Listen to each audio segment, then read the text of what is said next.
Hello everyone, welcome to our channel Fear Not. சங்கீதம் 1 இந்த வசனத்தை நம்ம பார்க்குறோம். கர்த்தருடைய வேதத்தில் பிரியமாக இருந்து இரவும் பகலும் அவருடைய வேதத்தில் தியானமாக இருக்கிற மனுஷன் பாக்கியவான் அப்படின்னு சொல்லி, இரவும் பகலும் நம்ம அவரோடு கூட கனெக்டடாக இருக்க முடியுமா அப்படின்னு சொன்னால் முடியும் தான் பைபிள் சொல்லி கொடுக்குது நமக்கு.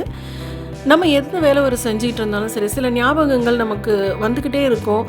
சில நேரத்தில் நம்ம அறியாமையே நமக்கு பிடிச்ச ஏதோ ஒரு சாங்கை நான் ஹம் பண்ணிக்கிட்டே இருப்போம். ஆனால் நம்ம கை வேலை பார்த்துக்கிட்டே இருக்கும். அதே போல் தான் நம்ம அன்றைக்கி படித்த அந்த பைபிள் வசனங்களோ அவருடைய வார்த்தைகளோ ஒரு மணி நேரத்துக்கு ஒரு தடவையாவது நம்ம அதை நினச்சி பார்த்து தேவனோடு கூட கனெக்டடாக இருக்கும் பொழுது நம்ம பாக்கியவானாக இருப்போம் அப்படின்னு சொல்லி வசனம் நமக்கு சொல்லிக் கொடுக்குது.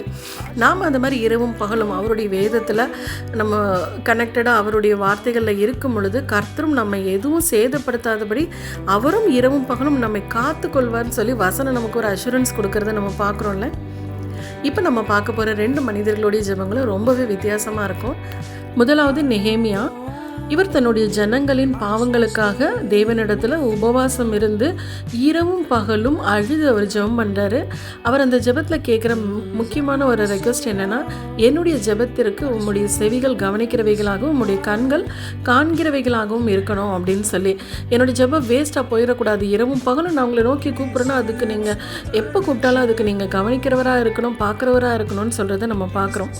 அடுத்ததாக சாலமோன் ராஜா. தேவன் கொடுத்த அந்த ஞானத்தினால் அவர் கேட்குற அந்த ஒரு ப்ரேயர் ரெக்வெஸ்ட் ரொம்பவே வித்தியாசமாக இருக்கும். அவரும் சொல்கிறாரு, என்னுடைய ஜெபங்களும் விண்ணப்பங்களும் தேவ சந்நிதியில் இரவும் பகலும் இருப்பதாக அப்படின்னு சொல்லி.